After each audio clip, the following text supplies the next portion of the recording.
राग रामकली महला 5वां अष्टपदी एको सतगुरु प्रसाद। दर्शन पेटत पाप सब नाश,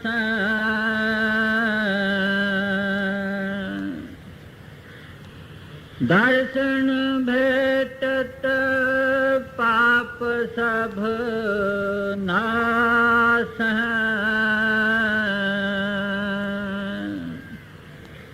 हर स्यों दे मिलाई,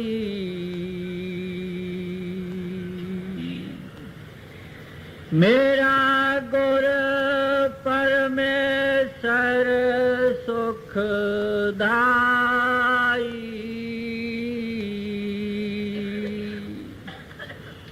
मेरा गुर परमेश्वर सुखदाई।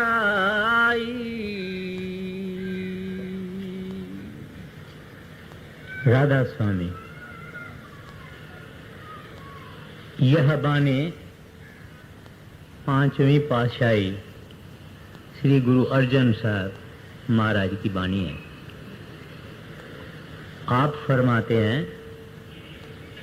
सब जितनी कायनात है, खंड ब्रह्मांड है, इसमें कोई भी सुखी नहीं है। शाहूकार भी सुखी नहीं है, गरीब भी सुखी नहीं है, मध्यम दर्जे का भी सुखी नहीं है। सिख सवाल करता है, सच्चे पातशाह फिर सुखी कौन है और सुखी कैसे होएंगे? कहते हैं कि एक परमात्मा, एक गुरु, जब इनसे मिलाप होगा, इनसे विशाल होगा, इनकी सहबत मिलेगी, तब ही इंसान को सुख सच्चा प्राप्त होगा। फिर आगे फरमाते हैं, ये कैसे होगा? कहते हैं, जब ये इंसान संतों की सहबत में जाएगा, उनका दर्शन करेगा, वो ही मालिक से मिलाते हैं। जब इंसान मालिक से मिलेगा, तब इनको सच्चा और दायमी सुख प्राप्त होगा। नहीं तो जब से ये दुनिया पैदा हुई, इंसान बाहर सुख हासिल करने की कोशिश करता रहा है, लेकिन उनको कभी भी दायमी सुख नहीं मिला। सारी दुनिया, गुरु नानक साहब जी महाराज फरमाते हैं, सगल श्रेष्ठ को राजा दुखिया। कहते हैं, हम मामूली इंसान तो क्या हैं, सृष्टि का राजा भी होवे, जिसके पास सब कुछ होवे, कहते हैं वो भी दुखी रहता है। फरीदा मैं जानिया दुख मुझको, दुख सबाया जग, ऊंचे चढ़ के देखिया, घर घर ए ही अग। कहते हैं, मैंने सोचा था कि फकत मैं ही दुखी हूँ, लेकिन ऊंचा जाके मैंने देखा कि घर घर में ये दुख की आग लगी हुई है। तो कहते हैं, संतों के मिलने से और संतों के दर्शन से ये सुख प्राप्त होता है। संतों के दर्शन करने से हमारे पाप नाश हो जाते हैं। जब हमारे पाप नाश हो गए, हम पवित्र हो गए, पाक हो गए, निर्मल हो गए, और वो महानिर्मल जो प्रभु है उसके साथ हम मिलके सदा के लिए सुखी हो गए। तो यहाँ महिमा है दर्शन की। दर्शन कब होगा? जब मेलाप होगा। अगर संत मिले ही नहीं तो दर्शन का क्या सवाल है। तो आज अपनी विषय ये है कि दर्शन क्या है, दर्शन के नमूने है क्या, दर्शन कैसे करना चाहिए, दर्शन से दुख पाप कैसे नाश होते हैं और दर्शन के फल क्या है, और दर्शन और प्रेम का आपस में क्या ताल्लुक है, क्या संबंध है। पहले ये बात है कि दर्शन कहते किसको है। एक तो ये है किसी को देखना, एक तो ये है कि किसी को श्रद्धा और प्यार से देखना, हृदय में प्यार हो। तीसरा दर्शन ये है कि क्योंकि वो भी देखते हैं, वो भी दर्शन करते हैं, वो भी दर्शन करते हैं, तो मैं भी दर्शन करूं। वो हिरसी शौक है, माना दूसरे भी करते हैं, मैं भी करूं।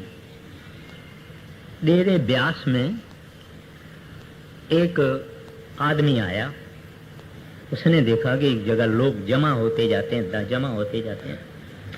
उनसे पूछा, भाई आप क्यों यहाँ जमा होते हैं? कहते हैं अभी दर्शन होगा, महाराज जी यहाँ से गुजरेगा, अभी दर्शन होगा। तो उसने कहा मैं भी दर्शन करता हूँ, वो भी खड़ा हो गया। ऐसे एक दूसरे को देख के लोग खड़े हो जाते हैं। ये देखा देखी दर्शन है, हिरसी दर्शन है। असल आला दर्शन जो है वो है अपने अंदर जाके अपने सतगुरु का नूरानी रूप देखना, रेडियंट फॉर्म देखना, असल वो है। लेकिन जो हम बाहर करते हैं ये ही अंदर ले जाता है और अंदर वाले का दर्शन करवाता है। तो जब इंसान किसी महात्मा, महापुरुष, कामल पुरुष को टिकटिकी लगा के देखे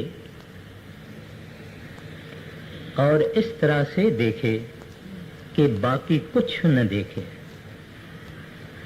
न अपना उसको होश रहे, न दुनिया का होश रहे, फकत दर्शन जिसका हो रहा है उसके तरफ पूरी हमारी ख्याल, तवज्जो, अटेंशन उसके तरफ हो, इसका नाम है दर्शन।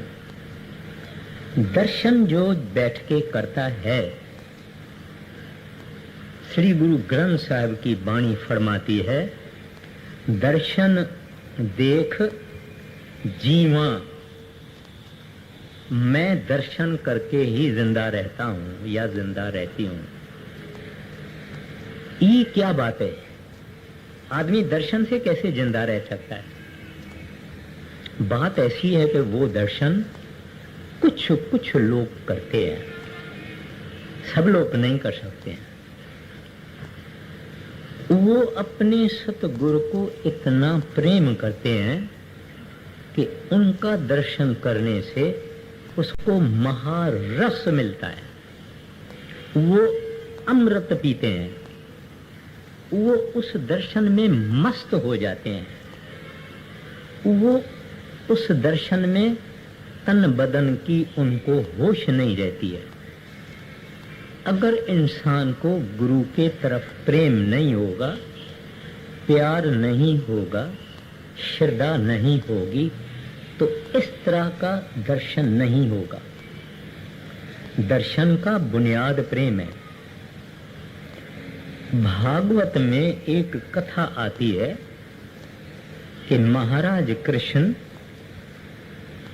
पांडवों का और कौरवों का सुलह कराने के लिए जब गए तो पांडवों ने और कौरवों ने बड़े अजीब गरीब सामान, खाने पीने की चीजें तैयार रखी थी। दोनों ने ये सोचा था कि महाराज कृष्ण हमारे यहाँ खाएंगे पिएंगे, मगर किसी के पास आप नहीं गए। उनका एक गरीब आदमी महाराज कृष्ण का भक्त था, उसके घर में चले गए और उनकी औरत वो ही घर में स्नान कर रही थी। तो विदुर नहीं था जो कि कृष्ण का भक्त था। वो विदुर की जो बीबी थी वो भी बहुत परम भक्तन थी। दरवाजा कृष्ण महाराज ने खड़काया। विदुर के बीवी ने आवाज सुना, होश गायब हो गई।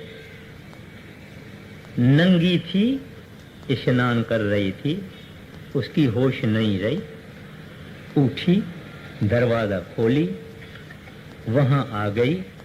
महाराज कृष्ण ने कहा, अरे पगली, तू तो नंगी है, जाओ ये मेरी पीतांबरी से ढक के उनको अंदर ले गए।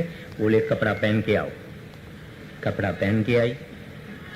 फिर देखा आपको क्या खिलाऊं? केला एक ले आई। केला खोला, केले की छाल कृष्ण पक को पकड़वा दी। गुदा खुद खाने लगी, छाल महाराज कृष्ण खाने लगा। दोनों की आंखें एक दूसरे से मिली हुई है। होश कोई नहीं। अगर कृष्ण को होश होता तो छिलका नहीं खाता। अगर विदुर के बीवी को होश होता तो केला नहीं खाती। इतने में विदुर आया। उसने देखा कृष्ण तो छिलका खा रहा है, मेरी बीवी तो गुदा खा रही है। उनको बोला, अरे पगली, तूने महाराज कृष्ण को छाल दिया है, तू केला खा रही है? वो कहती, आहा हा हा हा। केला ले आई, कृष्ण को केला दिया, छिलका हाथ में पकड़ा। महाराज कृष्ण विदुर को कहते हैं कि हे विदुर, तुमने क्या किया? मुझे जो स्वाद उस छिलके से आ रहा था, अभी केले के गुदे से नहीं आ रहा है। इसको थोड़ा हम और समझने का कोशिश करें। प्रेम एक तरफ से नहीं होता है। प्रेम तो दो दिलों में होता है, एक को नहीं होता। अब केले का तो स्वाद ही नहीं, सवाल ही नहीं है, छिलके का भी स्वाद नहीं है। यहां तो बात है प्रेम की। विदुर का गुरु कृष्ण था, कृष्ण की भगतन विदुर की बीवी थी। प्रेम था, महाप्रेम था, ऊंच प्रेम था, उत्तम प्रेम था। प्रेम वो जिसमें इंसान का अपना होश और संसार का होश खत्म हो जाए, इसका नाम प्रेम। तो फकत विदुर की बीवी प्रेम नहीं करती थी, लेकिन कृष्ण भी प्रेम करता था। और हर एक महात्मा, कामिल मुर्शिद, संत, दरवेश अपने सेवक को प्रेम करता है। ये नहीं कि सेवक को प्रेम करता है, सेवक एक बच्चा है, प्रेम तो वो करता है। गुरु नानक साहब जी महाराज और भाई लहणा जब गुरु नानक साहब की के पास आए, उनके घर में रहे, उनकी सेवा की, झाड़ू की, सब कुछ किया। जब घर वालों ने कहा कि ये बाहर का आदमी है, ये घर में नहीं रहना चाहिए, हमको अपनी खानगी जिंदगी भी है, तो एक दिन गुरु नानक साहब ने भाई लहणे को कहा, भाई लहणा, अब तो तुमको जाना होगा। भाई लहणा कहता है, महाराज आपके बगैर मैं नहीं जी सकता। गुरु नानक साहब जी भी बोलते हैं, लहणा मैं भी तेरे बगैर नहीं जी सकता हूं। आप ख्याल करिए, आप विचार करिए। ये प्रेम कहानी है और बहुत बड़ी है, मुझे सत्संग समाप्त करना है। प्रेम एक ऐसी चीज है जो हम दुनियादारों को उसका पता नहीं है।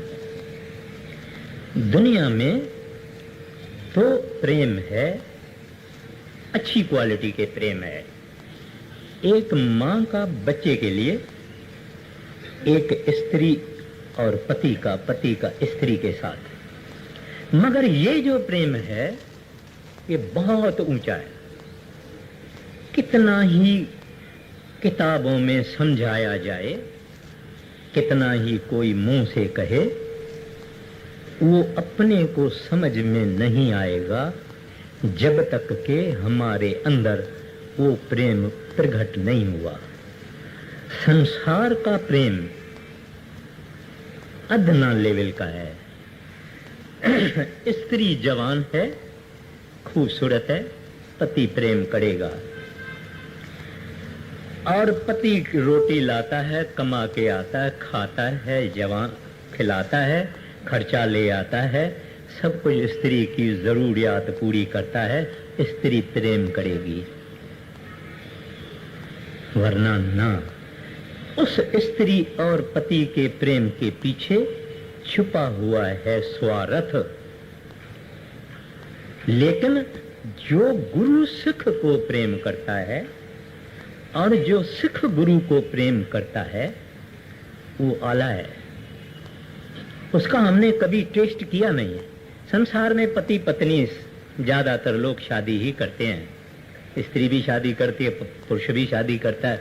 दोनों में थोड़ा बहुत हर एक को ने ये स्वाद चखा होगा, लेकिन वो जो प्रेम है वो ऊंची लेवल का प्रेम है। इसका अपने को बिल्कुल पता नहीं है। लहना भी एक आदमी है, माना ह्यूमन बीइंग है, मर्द है। गुरु नानक साहब जी महाराज भी एक मर्द है, लेकिन इनका प्रेम देखो क्या है, कोई स्वार्थ नहीं है। प्रेम प्रेम के कारण, लव फॉर लव्स सेक। कहते हैं लहना अभी तो जाना होगा, कहते हैं प्रभु आपके बगैर मैं नहीं रह सकता।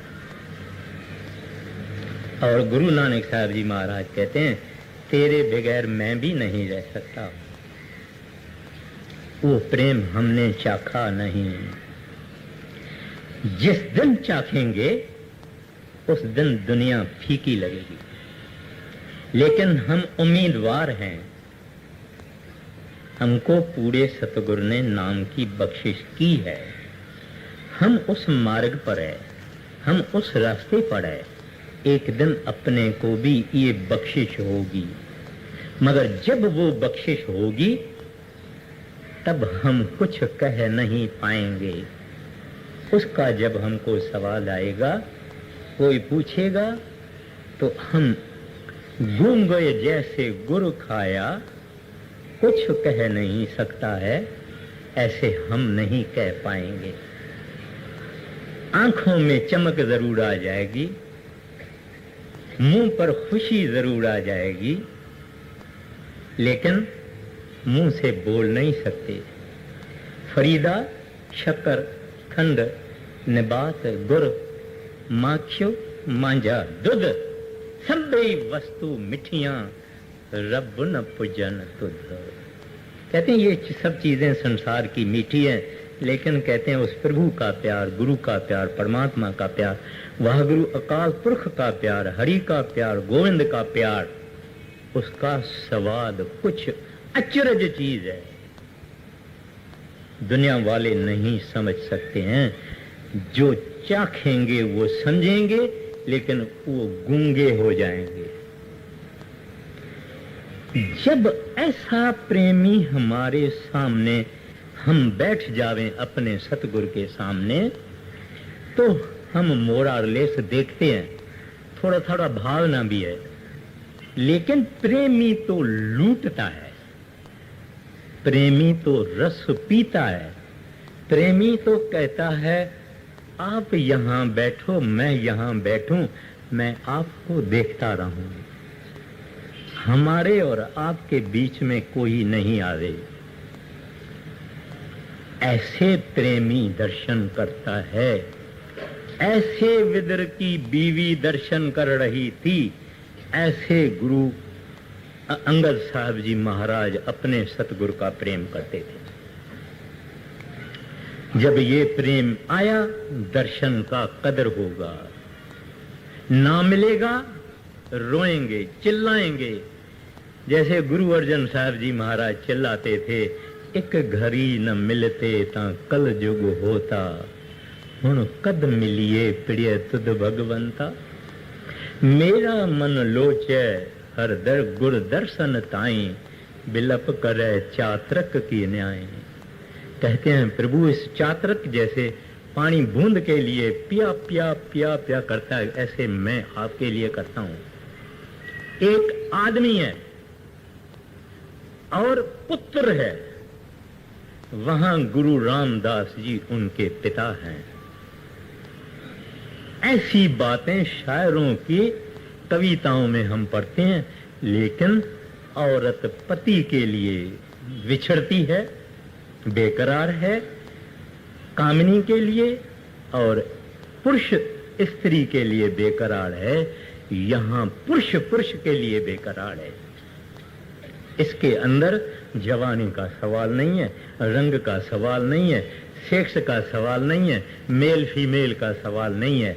यहां प्रेम है, डिवाइन लव है, जिसमें कोई स्वाद नहीं है, जिसमें कोई स्वार्थ नहीं है, जिसमें कोई मतलब नहीं है, कोई गर्ज नहीं है, कोई सेल्फिशनेस नहीं है। कहता है बस आप मेरे सामने बैठो, मैं दर्शन करते जाऊं। मैंने आगे भी अर्ज किया है, बड़े महाराज जी का एक सेवक था, बहुत भजन किया, मेहनत किया, महाराज जी की बख्शिश भी थी, सचखंड तक ले गए। महाराज जी ने कहा लो भाई मैंने अपनी ड्यूटी की, अभी तू यहां बैठो। कहते हैं हजूर मैंने जीवन भर में आपसे सचखंड नहीं मांगा था, मैं तो आपको चाहता हूं, जहां आप हैं वो सचखंड है। क्योंकि प्रेम था, क्योंकि भक्ति थी। वो भक्ति वाला बोलता है ना तुमको किधर जाने देऊंगी, ना मैं किधर जाऊंगी, तुम और हम। कहते हैं जब ये अवस्था इंसान की आती है, तब ये दर्शन का स्वाद ले सकता है। फिर भी इस आशा में हम हैं कोई ऐसा दिन हमारा आएगा। अब हम इस पॉइंट को लेते हैं कि पाप कैसे नाश होते हैं। हमारे पाप बेअंत हैं, हमारे जो पाप हैं उनका कोई हिसाब नहीं। गुरु नानक साहब जी महाराज कहते हैं जन्म जन्म की इस मन को मल लागी, काला होया सयाव। इतने गंदे हैं। जब हम संतों के पास बैठते हैं तो संत रूहानियत के सूरज हैं, उनसे, क्योंकि वो महान इमैक्यूलेट हैं, महान प्योर हैं, पवित्र हैं, निर्मल है, उनसे निर्मलता की किरण निकलते हैं, जिसमें हम स्नान करते हैं। आप कहेंगे भाई कितने आदमी स्नान कर सकेंगे? और गरीब लोग कहते हैं कि संतों के सामने अमीरों को ही जगह मिलती है, अमीर ही आगे आगे बैठ के और दर्शन करते हैं, और हम तो पीछे पीछे बैठते हैं, हमको कहाँ दर्शन होता है। अभी कल पेंडाल हम देखने को गए तो पेंडाल के एंड में खड़े हुए तो वहां स्टेज भी मुश्किल से नजर आता था। ख्याल आया कि यहां भी तो कुछ लोग बैठेंगे, उनको तो महाराज जी कुछ नजर नहीं आएंगे, और जो टीवी देखते हैं वो थोड़ा बहुत संतोष देती है, लेकिन वो दया टीवी से थोड़ी मिलेगी, दया टीवी से नहीं मिलेगी। थोड़ा बहुत मन रुकता है, लेकिन उनकी दया कोई मील 2 मील 5 मील तक थोड़े ही जाती है। उनकी दया तो 7 समंदरों के पास जब पार जाती है, वो तो इस तरह से सचखंड पहुंचते हैं, इस तरह से यहां पहुंचते हैं, हम उनको समझ नहीं पाते। एक दफे का जिक्र है, एक किसान बड़े महाराज जी के सत्संग चल रहे थे, उठ के खड़ा हुआ, कहता है हजूर तुम्हारे आगे तो ये सब जेंटलमैन बैठते हैं। उस जमाने में ऐसा ही बोला जाता था। ये जो थोड़े लिखे पढ़े आदमी, जज वकील वकील और डॉक्टर वाक्टर जो थे, वो आगे आगे तो हमेशा बैठते हैं। महाराज जी को उसने कहा फिर हमको दर्शन का क्या फायदा। महाराज जी उसको कहते हैं कि तुम्हारी ड्रेस से मैं समझता हूं कि तुम किसान हो और मैं भी किसान हूं। महाराज जी कहते हैं मैं भी किसान हूं, तुम ये बताओ कि खेत में जब हम पानी देते हैं, पानी शुरू कहां से करते हैं? बोलते हैं एक आखिर से। कहते हैं मैं भी जब स्टेज पे बैठता हूं, मैं आखिर को रहमत करता हूं, वहां से शुरू करता हूं। ये जो आगे आगे बैठते हैं, इनको इज्जत चाहिए, मैं इनको इज्जत देता हूं। अब सवाल ये, दर्शन हम सब करें ठीक है, लेकिन देने वाला देवे तो मिले। जब देने वाला राजी होवे तो देवे। तो इसको राजी करने की कोशिश हमेशा करनी चाहिए। और इसमें दुनिया में जरूर अमीरी गरीबी है, लेकिन गुरु के पास अमीरी गरीबी नहीं है। गुरु बाहर शाहूकार का भी आदर करेगा, लिहाज रखेगा, लेकिन अंदर जो नाम स्वरूप शब्द स्वरूप गुरु है, किसका लिहाज नहीं करता। ख्याल में रखिएगा, किसका लिहाज नहीं करता। अगर करता है तो गरीब का ही करता है। इस वास्ते उसको गरीब नवाज कहा जाता है। सरदार बहादुर जी महाराज का जमाना था। महाराज जी सेवा पर बैठे थे। उस जमाने में सेवा लिखी जाती थी। हमने खुद आंखों से देखा है, कईयों ने देखा है। यहाँ महाराज जी की कुर्सी, बड़े महाराज जी की वही कुर्सी, वहाँ संदल, वहाँ लाला मुंशीराम लिखते थे और लोग देते थे। तो एक दफा एक गरीब माता गांव की वो आई, उसने आके अपने कपड़े से एक बटुआ निकाला, पुराना। उस बटुए को रखा, उनसे बीच में दूसरा बटुआ निकाला, फिर तीसरा निकाला, फिर चौथा निकाला, फिर उसमें से 5वां निकाला। और 5वां जब खोला, उसमें 4 आनी थी, 4 आनी 25 पैसे।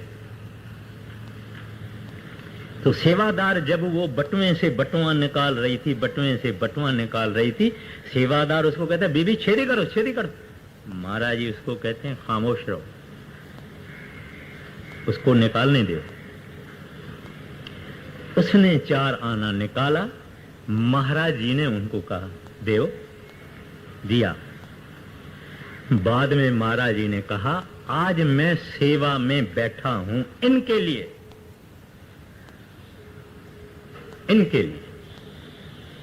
इस बीबी के लिए। विचार करो कि गुरु गरीब नवाज है कि नहीं। वो 4 आनी उस बीबी ने शायद 1 बरस लगाया होगा। वो जमाना था 1950 का जमाना था। पाई करके, पाइयां भी थी तभी, पाई भी थी, पाई करके उसने ये सब जमा किया था। इधर एक अमीर 1000 रुपया इस तरह से दे सकता है, या उस जमाने भी दे सकता था, लेकिन इसकी 4 आनी से मुकाबला नहीं है। तो इस वास्ते पीछे वालों को, आगे वालों को, सबको मेरी यही अर्ज है कि गुरु गलती नहीं कर सकता। एक करतार अभुल है, ग्रंथ साहब की वाणी है। एक करतार अभुल है, एक सतगुरु अभुल है, क्योंकि सतगुरु और करतार एक है।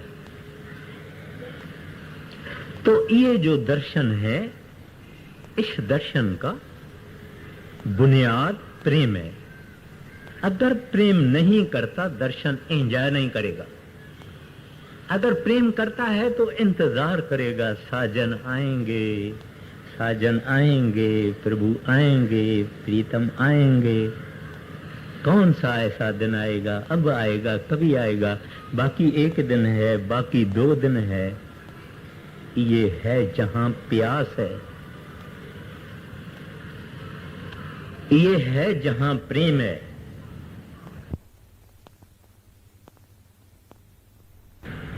तो ये जो दर्शन है, इस दर्शन का बुनियाद प्रेम है। अगर प्रेम नहीं करता दर्शन एंजॉय नहीं करेगा। अगर प्रेम करता है तो इंतजार करेगा, साजन आएंगे, साजन आएंगे, प्रभु आएंगे, प्रीतम आएंगे। कौन सा ऐसा दिन आएगा, अब आएगा, कभी आएगा, बाकी एक दिन है, बाकी 2 दिन है। ये है जहां प्यास है, ये है जहां प्रेम है। ऐसा फीलिंग होती है। अब मैं अर्ज करता हूं कि दुनिया के जुदा जुदा महात्माओं ने दर्शन की क्या महिमा की है।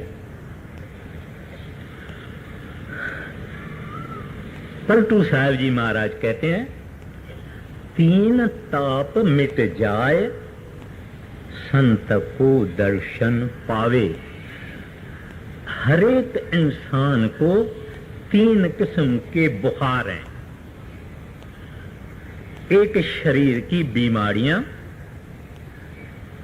एक मन की बीमारियां,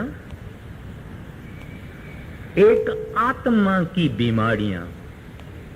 शरीर की बीमारियां आप जानते हैं, मन की बीमारियां आप जानते हैं।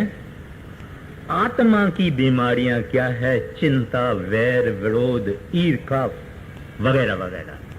अश्रद्धा, विश्वास नहीं प्रभु में। कहते हैं 3 ताप मिट जाए, संत को दर्शन पावे। कबीर साहब जी महाराज फरमाते हैं, जाको दर्शन इत, ताको दर्शन उत। जाको दर्शन इत नहीं, ताको इतन उत। ग्रंथ साहब की वाणी तो और कबीर साहब की वाणी, सब महात्माओं की वाणी भरी पड़ी है दर्शन की महिमा से। 1430 का पेज श्री गुरु ग्रंथ साहब में है। 1430। कोई ऐसा पेज आप नहीं बता सकेंगे जिसमें दर्शन लफ्ज नहीं लिखा हुआ हो। दर्शन की इतनी महिमा है।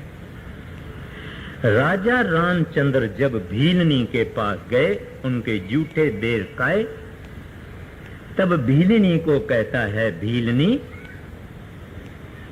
जो ऋषियों मुनियों को जबरदस्त तप करने के बाद भी नहीं मिला,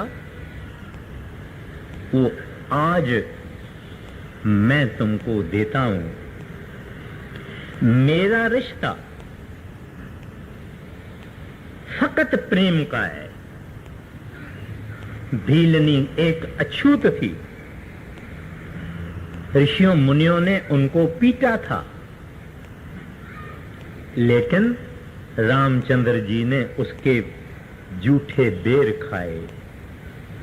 उनको कहते हैं, मम दर्शन फल परम अनूपा। कहते हैं मेरे दर्शन का फल परम अनूप है। जीव पाहे सुख सहज स्वरूपा। कहते हैं आसानी से ये इंसान सतचित्त आनंद को हासिल करता है। राजा रामचंद्र जी कहते हैं, तुलसीदास गोसाई अपने तुलसी कृत रामायण में रामचरितमानस में ये कहते हैं। फिर बानी कहती है, जिन्नी डिठा मेरा सतगुर भाव कर। हम एक दूसरे को देखते हैं, मगर देखते ही हैं, भाव नहीं। भाव माना प्रेम, पंजाबी में भाव माना प्रेम, हिंदी में भाव माना अंदर का अर्थ, मोटिव, मोटिवेशन। भाव और भाव आपने सुना होगा। तो यहां है मेरा जिन्नी डिठा मेरा सतगुर भाव कर, प्रेम से, प्यार से, श्रद्धा कर, तिन्नी सब पाप गंवाए। तो हम वापस इस बात पर आ जाते हैं कि आहिस्ता आहिस्ता हमारे पाप उनके दर्शबत में बैठ के उनका दर्शन करते करते करते करते हमारे पाप नाश होते जाते हैं। मगर इतने हैं कि हमको इस बात का पता नहीं लगता है, लेकिन वो पापों का नाश होना, इनका सिलसिला चालू ही रहता है। बायजीद बुस्तामी एक मुसलमानों में कामिल फकीर हो गया। उसके बाद उसके पास एक भजन सिमरन करने वाला आदमी गया। उसने सुना था कि बायजीद एक कामिल फकीर है, मैं उसके पास जाता हूं। वो उसके पास गया, पहला दर्शन मिला, बेहोश हो गया।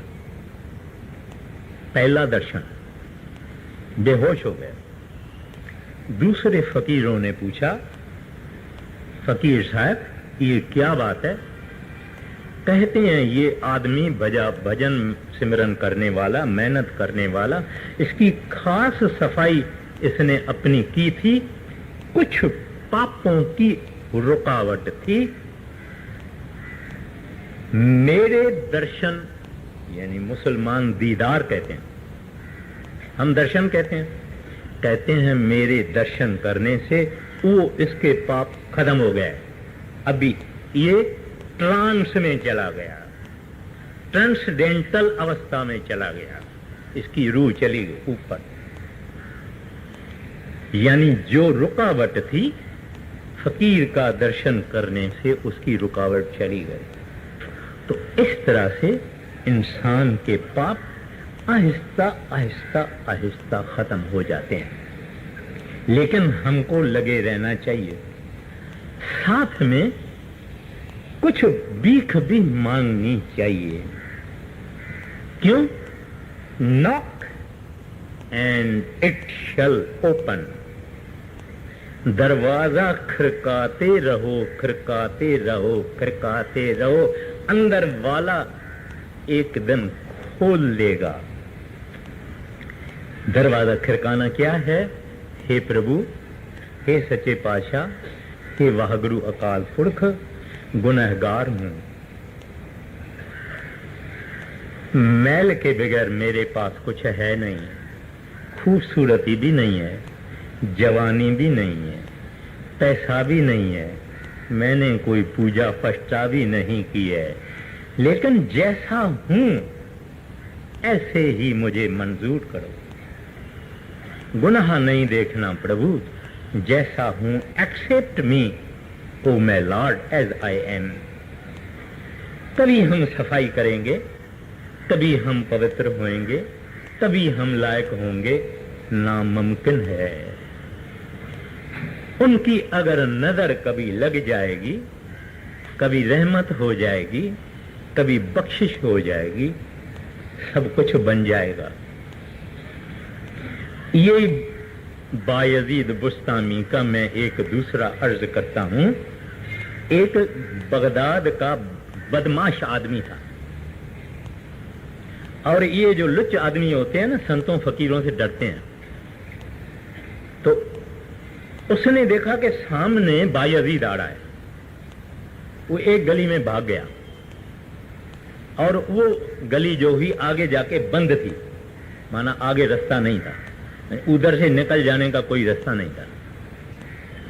तो बायजीद वो उस गली में जा रहा था। बायजीद आगे आया, ये डर रहा है, दोनों की आंख आंख से मिल गई। खत्म है बात। कुछ वक्त के बाद एक फकीर आकाशी मंडलों में गया, वहां देखता है कि यहां वो बदमाश जो थे ना, बदमाश, वो सैर कर रहा है। उसको बोलता है, तू तो फलाना बदमाश है। कहता है, हाँ मैं फलाना बदमाश हूं, मगर बायजीद ने एक नजर मारी, तू नीचे है मैं ऊपर हूं, तेरे से भी ऊपर हूं।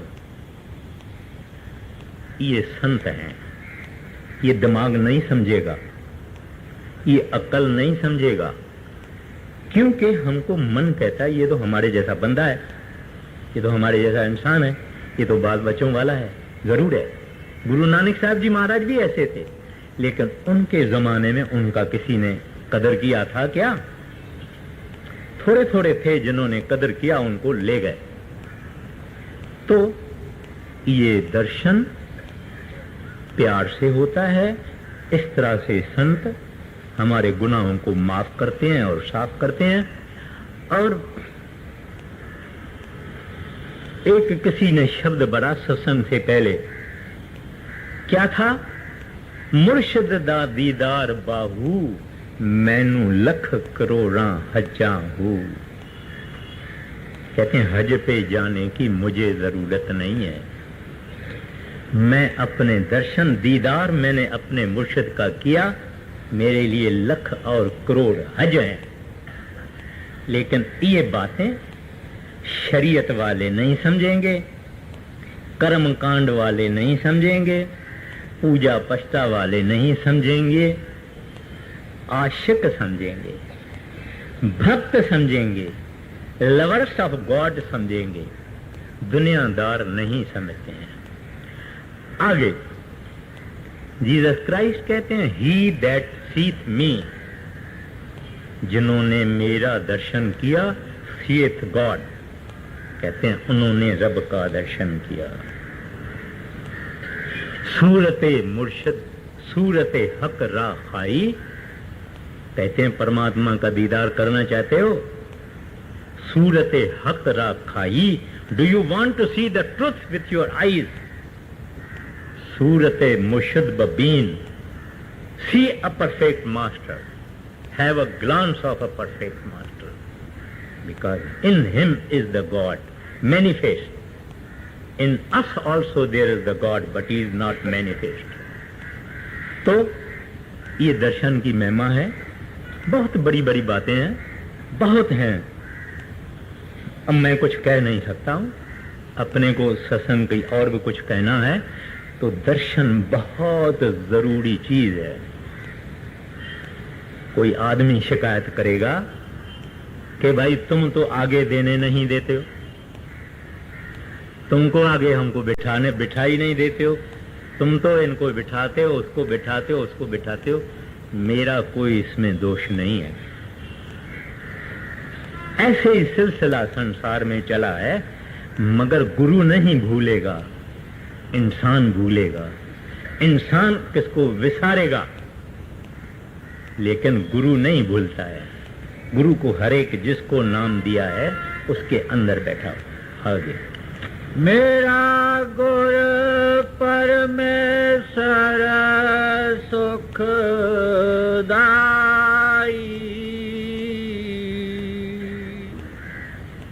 मेरा गुर परमेश्वर सुखदाई,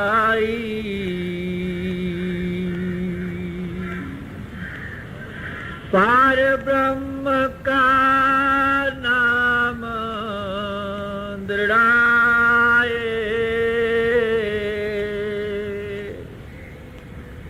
अंत होए सखाई,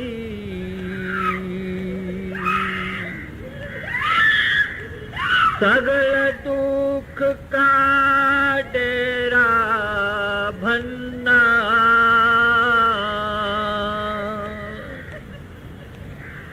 संत धूर मुख लाई। अब पहले आपने कहा कि गुरु क्या करता है, गुरु कैसा परोपकार करता है, गुरु कितना भला करता है। कहते हैं पहली बात उनके दर्शन से हमारे पाप नाश होते हैं। अभी बाद में थोड़ा थोड़ा मैं अर्ज करूंगा क्योंकि टाइम बाकी 15 मिनट है। कहते हैं कि जब ये सुख सतगुरु की शरण में गया, उसका दर्शन किया, सेबत में बैठा, नाम मिला, नाम की इसने कमाई की, पार ब्रह्म तक ले गए। ब्रह्म नहीं, ब्रह्म और उसके नीचे सब काल की रचना है, निरंजन की और माया की रचना है। कहते हैं उससे पार चढ़े गए, उससे पार सचखंड है। नहीं तो हम सुनते थे ये बातें, किताबों में पढ़ते थे ये बातें, पुस्तकों में पढ़ते थे, लेकिन पहली बारी सतगुरु मिला जिसने नाम देके कहा अभ्यास करो। आपको आपे ही दिखेगा, आपको खुद संतोष आएगा कि संत जो कहते हैं वो बराबर है। अगर मैं किसको कहूं कि यहां से तुम जाएगा तो बांद्रा का चौक मिलेगा, वहां से आ जाएगा तो बांद्रा की स्टेशन मिलेगी, फिर टिकट लेके ट्रेन में चढ़ेगा तो चर्च गेट पहुंचेगा। अगर आदमी आगे जाएगा तो चौक उसको मिलेगा, आगे जाएगा तो स्टेशन मिलेगी, फिर बोलेगा कि ये बात बराबर सच्ची है। ऐसे जो भजन सिमरन मेडिटेशन अभ्यास साधना करने वाले हैं, उनको पता है कि किस तरह से सारा शरीर हमारा मुर्दा हो जाता है, लेकिन हमारी मर्जी से मुर्दा होता है। फिर हम वापस आ जाते हैं, फिर हमको अंदर लश्कारे दिखाई देते हैं, फ्लैशेज ऑफ लाइट दिखाई देते हैं, वगैरह वगैरह वगैरह वगैरह। फिर आदमी को संतोष होता है कि बराबर सब कुछ सच है। कसर हमारी है कि मन के कहने से हम सुस्त हैं। दुनियादारी में तो हम ऐसा करके आगे बढ़ते हैं, भजन करने के वक्त नहीं बढ़ते हैं। तो कहते हैं इसको सतगुरु पार ब्रह्म से ले जाते हैं। और भी कुछ करते हैं क्या? कहते हैं अंते हुए सखाई। अंत में जब मौत आ जाती है, मां नहीं, बाप नहीं, यार नहीं, दोस्त नहीं, औलाद नहीं, कोई कुछ नहीं कर सकता। विचारे बेवस लाचार हेल्पलेस बैठे रहते हैं। डॉक्टर कह गया कि खत्म है, क्या करेंगे? कहते हैं लेकिन गुरु उसके जिंदा भी शामिल है, मरने के वक्त भी साथ है, उसके बाद भी जाएगा। संत जना मिल भाइयों, सच्चा नाम समाल, तो सा बंधु जीय का एथे ओथे नाल। कहते हैं आप फकीरों के पास आए हैं, जिन्होंने साहिब अपने अंदर प्रकट किया है, जो यहां आए ही देने के लिए है, जो यहां आए ही हमको तारण करने के लिए है, दुखों की दुनिया से पार करवाने के लिए आए हैं। उनका और कोई काम नहीं है, कोई पाई पैसा नहीं लेते हैं। अक्सर संत अपनी दाल रोटी, अपनी लाइवलीहुड, अपना गुजारा नौकरी करके खाएंगे, खेती करके खाएंगे, वकालत करके खाएंगे, टीचर करके खाएंगे, लेकिन हाथ किसी के आगे नहीं रखते हैं, क्योंकि वो दाता हैं, देने के लिए आए हैं। तो कहते हैं इत्थे उत्थे नाल। कहते हैं मरने के वक्त गुरु सामने आ जाता है।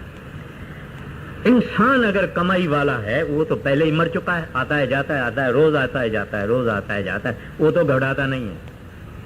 मगर जो भजन नहीं करने वाले हैं, वो घबराता है, आएंगे कि नहीं आएंगे।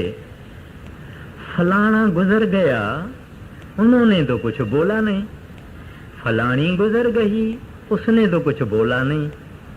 आएंगे कि नहीं आएंगे, या ये खाली कथाएं हैं या किताबों में लिखा हुआ है, ये सच है कि नहीं है, उसका इस तरह से मन डोलेगा। लेकिन जब अपना टाइम आता है, गुरु हाजिर हो जाता है, बोलता है घबराओ मत, तब वो खुश होता है, तब उसके मुंह पे मुस्कुराहट आती है, तब उनका मुंह लाल हो जाता है। आ गए साहब, आ गए। कभी अपने विश्वास को हिलने नहीं देना। बड़े महाराज जी बोलते थे, अगर सतगुरु पूरा होवे और मरने के वक्त ना आवे, उसको दूरों सलाम। बाबा जी महाराज चिट्ठियों में बड़े महाराज जी को कहते हैं, जिनकी प्रीत और प्रतीत पूरी है, धर्मराय के पास जितना लेखा है कागजें लेके फाड़ देते हैं। धर्मराय अब क्या करे गो, जब फाट्यो सगलो लेखा। तकलीफ देंगे हमको अगर हम बुरे काम करेंगे, पाखंड करेंगे, चोरी करेंगे, दगा करेंगे, नीचता करेंगे, हमको मारेंगे, लेकिन खुद मारेंगे, और उनका मारना भी भला है, क्योंकि हमारे फायदे के लिए। इस वास्ते कहते हैं, अंते होए सखाई, no power on the earth can intervene at the time of death, only a perfect master. पूरा सतगुरु वहां हाजिर हो सकता है। और आप बोलेंगे कहां से आता है, वो नाम वाले दिन बैठ गया। हर एक के अंदर नाम वाले दिन आप बैठ गए। श्री गुरु ग्रंथ साहब की वाणी कहती है, गुरु मेरे संग सदा है नाले। कहते हैं कहीं दूर नहीं है, जंगल में जाओ वहां भी हाजिर हो जाते हैं, लंदन जाओ वहां भी है। ताकत होती है, मनुष्य नहीं होता है। बड़े महाराज जी कहते हैं, अगर प्लेग हो जावे, 10,000 आदमी एक ही वक्त मरे, तो 10,000 के पास सतगुरु आएंगे। अगर वो बंदा होवे, इंसान होवे, नहीं आ सकता। शक्ति ही आ सकती है, ताकत ही आ सकती है। तो दूसरी कड़ी में आपने फरमाया, पार ब्रह्म का नाम दरड़ाए। आप ये नहीं समझना कि ये 5 लफ्ज मिले हैं आपको, ये उन्होंने अपनी रूहानी जायदाद का शेयर दे दिया है, अपना हिस्सा दे दिया।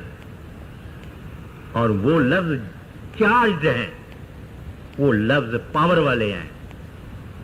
जो भजन करते हैं उनको मालूम है, और वो सदा सदा शुक्रगुजार हैं, सतगुरु के लिए सदा सदा शुक्रगुजार है।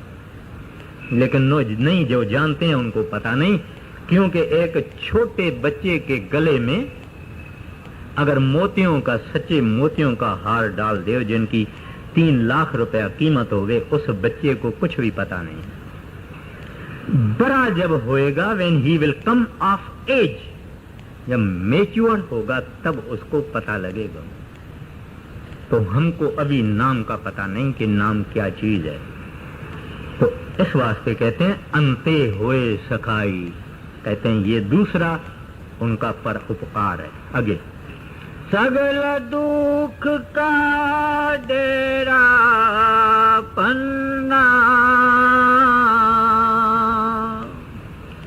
संत तोर मुख लाई। कहते हैं जब इसने भजन किया, मैं फिर भजन पे आ जाता हूं, क्योंकि वो हमारी मुख्य चीज है। क्योंकि हम भजन करते नहीं, या तो बहुत थोड़ा करते हैं।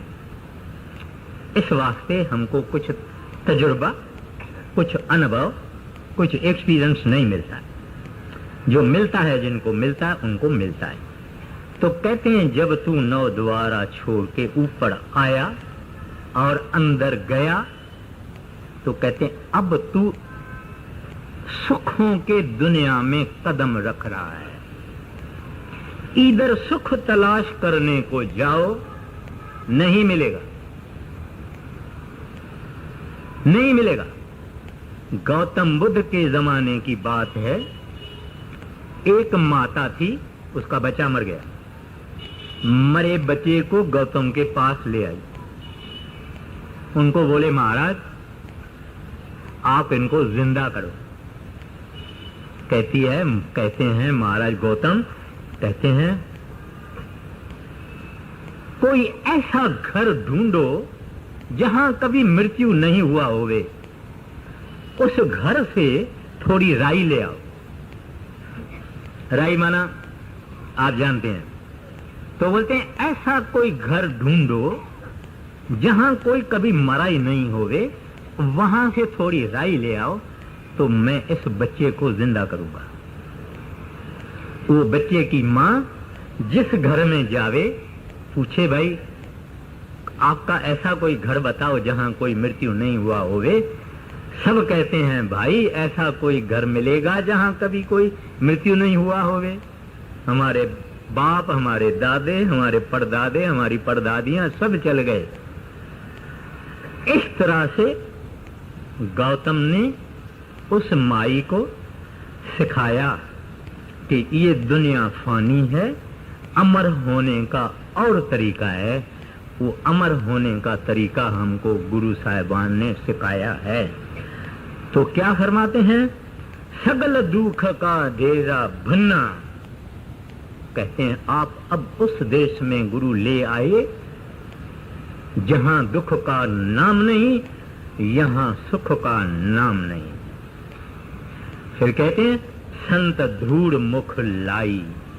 जब हम भजन करते हैं पहले पहले पांव ठंडे होते हैं, गोडे ठंडे होते हैं, कमर ठंडी होती है, हाथ और बाएं ठंडे होते हैं, फिर पीठ ठंडी होती है, फिर यहां तक ठंडक आती है, फिर यहां तक आती है, फिर ये अंदर जाता है।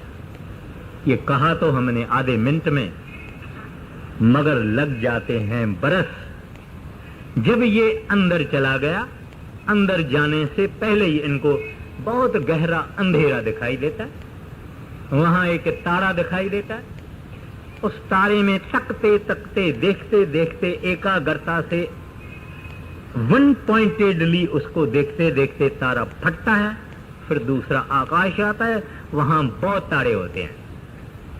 तो कहते हैं उस तारा मंडल से गुजरना, फिर सूरज मंडल से गुजरना, फिर चंद्रमा मंडल से गुजरना, सामने खड़ा होगा हमारा संत महात्मा सतगुरु, जिसने नाम की बख्शिश की है। जिन्होंने बड़े महाराज जी से नाम लिया उनके पास बड़े महाराज जी आएंगे, लेकिन रेडियंट, चमकता हुआ, लुमिनस, जिसका कोई हिसाब नहीं है, बात बोल नहीं सकते। जिन्होंने बड़े महाराज जी से लिया है, जिन्होंने सरदार बहादुर से लिया, जिन्होंने मौजूदा महाराज जी से लिया, अपना अपना सतगुरु उस रेडियंट रूप में, नूरी रूप में सामने आ जाएगा। वहां पहुंचना वो है संतों की दूर। तो यहां कहते हैं संत दूर मुख लाई। कहते हैं जब वो सतगुरु मिले सगल दुख का डेरा बनना। लोग कहते हैं कि श्री गुरु ग्रंथ साहिब की बानी बड़ी औखी है, समझ में नहीं आती है, लेकिन हम अगर थोड़ा कंसंट्रेट करेंगे, क्या फरमाते हैं, संत धूड़ मुख लाई सगल दुख का डेरा बनना। कहते हैं कोई दुख का निशान नहीं। ये मैं कह के सत्संग समाप्त करता हूं। वाणी कहती है, कह नानक जिनको सतगुर मिलिया, तिनका लेखा निबड़िया। ये इस करिए आप वापस को। पतत पुनीत किए खन भीतर, अज्ञान अंधेर वंजाई, कारण कारण समर्थ स्वामी, नानक तिस शरणाई। करण कारण समर्थ स्वामी नानक तिस शरणाई। राधा स्वामी, एक नया किताब सिंधी में गुरु नानक साहब, इसका नाम है, वो आया है, जिनको लेना है बड़ी खुशी से ले सकते हैं आप। राधा स्वामी।